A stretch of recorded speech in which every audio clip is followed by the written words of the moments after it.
За мах маань болсон. Бараг аппликейшнээс зээл аваад мах авах гэдэг юм аа шээ тий. Тэгээ цагаан сар хийсэндээ баг гимшиж байгаа юм ааш. Ихэнх мах ч буузанд явчих шиг. Уг нь бол одоо Нямбатар даргыг туулын урдны замын авилгаар нь буулгасан бол өдөө сонирхолтой байх байсан. Махаар болгочлаа та гэдэг. Одоо Нямбатар бууцсан юм чинь мах хямдрах уу? Хямдрах, маргаашны сарын хямдрах баха гэж найдаад байгаа шүү дээ.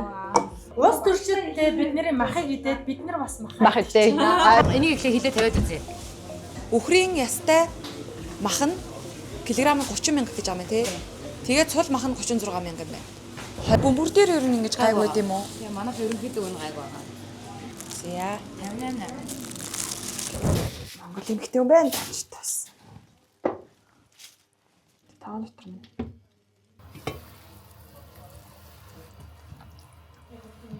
За мах маань болсон. Мах бол чанаад ус бол буцлаа. Зя. Манайхаа махаа идэрээ. Бид мах маань арай баг уу? 60 мянга шүү дээ. Цаадхаасаар аргачлаа. Үхрийн махны асуудлаар гадуур нэлээд сенсац болж байгаа. Махны ирэл гарсан. Ерөнхий сайд маань амралтын 2 өдрөөр ч өчөж шонхор захаар явж махны ирэл хагуул хийлээ шүү дээ. Бид бас энэ махны сэдвийг ер нь мах яагаад үнэтэй болчих вэ гэдэг талаар ярилцгаад махаачанд идэж байна. Тансгэлах нэ өнөөдөр ихгүй үхрийн мах идэж. Одоо тэгээ Нямбат даргыг явуулсан чинь махны үн нэрээ бууцсан юм уу? Ерөнхий сайдыг очсон үеийнхээс бууцсан шүү дээ. Нямбат даргайсан болохоор махантай байсан биш үү? Хэдэн үхэр хэдэн ад ууж чинь? 2 үхэр иддэг байдаг юм.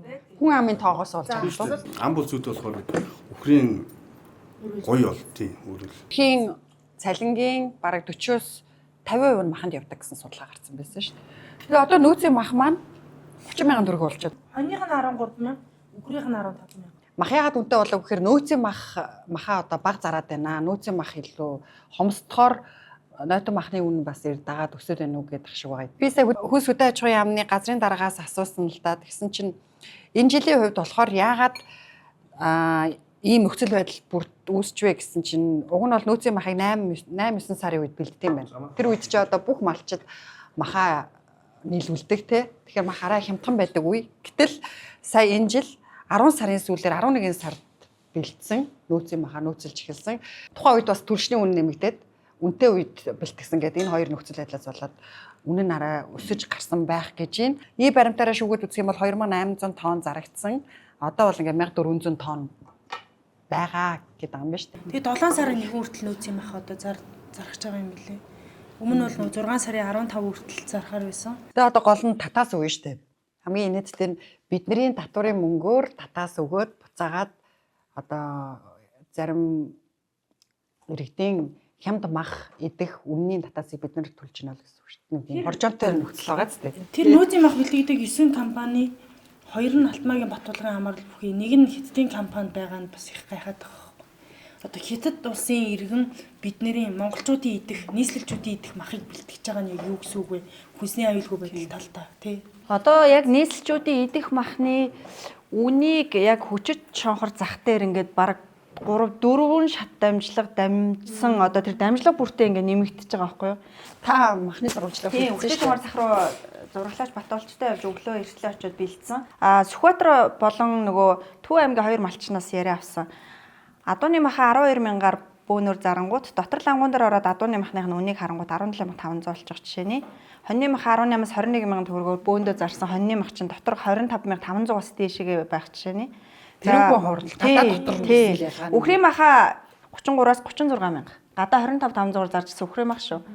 Тэгээ ингээ явахаар ер нь бараг ингээд жуулчлагч хүн чинь лангуун дээр хүнд ингээд зарна тий. Тэнгүүл лангуун дээр хүн чинь лангууныхаа түрээс дээрэс нь тог цахилгаан ус урсгал зардлаа одоо нэмээд өртгөө шингэн гэсэн үг шүү дээ. Ашиглалтын зардлаа тэгж одоо зар. Тэгээд одоо өчтөр махны үнийг одоо өсгсөн байна. Нөөцөд одоо бараг ингэж буруу тооцолсон байна гэд Нямбатар даргыг ажилласан чөлөөллөө шүү дээ тий.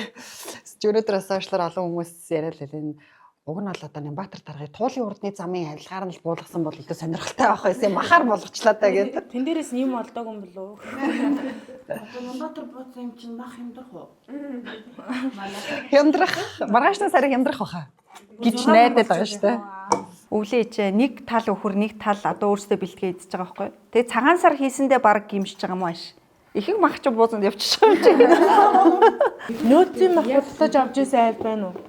Гэхдээ ингээд махны үнэнд зохицуулт хийж байгаа нь өөрөө зах зээлийн зарчмыг ер нь бол хэмжинэл гэж бодоод байгаа шүү дээ. Шуудантай газар нь л одоо чэнжүүд болчиход байгаа шүү. Чэнжүүдийн одоо гол хийгээд байгаа юм нь шуудан хүргэлт тээврийг нь хийгээд логистикийг шийдэж байгаа.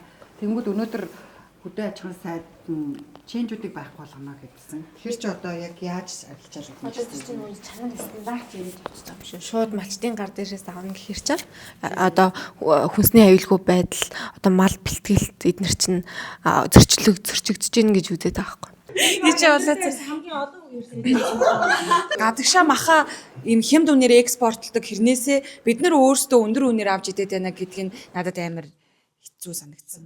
Сонио яагаад гэж бодсон. Уул нь гадагшаа өндөр үнээр өгөөд бид нар өөрсдөө энэ чинь монголчууд нь боломжтой үнээр авч идэх боломж байдгүй мүү гэд асуугаад өгч болох. Ордоор асуугаад өгч шиг. Тэгээд маргааш асуугаад. Гэтэ бүр амар сонио асуул Нимбаатарыг ахыг юу хэмээн амар үеийн уншигсэн. Нимбаатар гойг юу нэр юу юм бэ манайха. Нимбаатар даргаыг Баатар даргаыг. Йоо. Нимбаатар даргаыг одоо ингээд буухаар махны үн дагаж буух гэдэг юм уу? Эсвэл Нимбаатар даргаыг бэж яхад нь ингээд хоорондоо ярилцаад махныхаа үнийг буулгаж болдгоо юм. Ингээд бүх үнийг нь зүгээр Нимбаатар тийч ингээд бариад ингээд байгаа гэсэн юм уу? Өнөөдөр Монгол Ардын намын бүлэг дээр бүлгийн уралаар ярьсан уу? Тий, цаагаараа бол яг нөгөө Монгол Ардын намын 30-38-ын зодоо хагарлал бас эцэстээ урж байгааны хэлбэр. Зандан шитрийн нэр бас их хэрэгжиж байна. Гэтэ зандан шитэр одоо ерөнхийлөгчийн сонгуул нэр дэвших юм чинь хотын дарга дээр очиж тийм галтай газар очиж нэрээ юу яахгүй л. Тэгээ ер нь нийслэл бас айгу яригдэж байна. аж ахуй ажил ихтэй шүү дээ. Ер нь жоохон аж ахуй ажил хийдэг хүн тавихгүй л тийм. Хэрэгтэй юм бат байхгүй шүү дээ. Гоё шүү дээ. Надаа яг ингэ яг нэг өглөө нэг гэрээ ээж нэрэд шүү дээ. Тэрийгэ зөвлөхгүйс энийгээ зөвлөхгүй яасан ээж та муухай ааштай гэсэн ирээсээ хийгээд байгаа юмсан. Нэг сэдвээс саарл малгай өмсчөөд явуулсан. Бас нэг Манайхад ихтэй араас нь буучгаар араас нь өө энэ маань гайгүй юм болоо гэдэг тий. Махны сэдв маань сүүлийн бараг 14 хоног сарын үн туршид хот байлаа шүү дээ. Мах ягаад үнэтэй болж юу? Хаана ямар учир шалтгаантай учраас үнэтэй байгаа даа гэдэг. Тэгээ өөрөөхий сүүлдээ ерөнхий сайд маань хүртэл хүчиж чанхар орлоо шүү дээ. Засгийн газрын хэрэг эрхлэлийн дарга энх хоёр бас мэдээлэлтэй ийм хиймэл хомсдол хүчээр зохиомлоор одоо үүсгэсэн байж магадгүй гэж хартаадсан шүү дээ. Тэгэхээр энэ 9 компани ингээд зарахгүй байгаад хомсдол үүсээд байсан юм уу? Эсвэл үнэхээр дуусчаад байгаа юм уу? Эсвэл эндээс чи ийм одоо ихээр авсан бас асуудал гарсан юм шиг үлээ шүү дээ. Тэгэхээр энэ асуудал юу байгаа юм бэ гэдгийг л ямар ч байсан анхаарал эхэлж байгаа юм байна. За ингээд иргэдэд буух одоо махны үн маань илүү боломжийн үнэтэй байгаасай бид бүхэн бас ингээд нэг юм махандаа бүх одоо тий залуучууд нь цалингаа явуулждаг баг аппликейшнээс зээл аваад махан авах гэдэг юм аа шээ тий ийм байдал битгий хүрээсээ гэр бүлүүд маань нэг юм мөнгөний асуудал махны асуудлаас хоолноос олж битгий ийм асуудалтай байгаасай гэж хүсэж байна. За тэгээд хоол идэнгээ хов базчлаа манай редакцийнхан тэгээд дараагийн одоо дугаар нь махны үн буухгүй бол бас гарч магадгүй дугаар гарна гэсэн манайха нэр гэсэн. Гарах юм байна. За тэгвэл Чидлээ ховооч бацлаа. Махны энэ буугаар эргэж уулзцгаая гэж.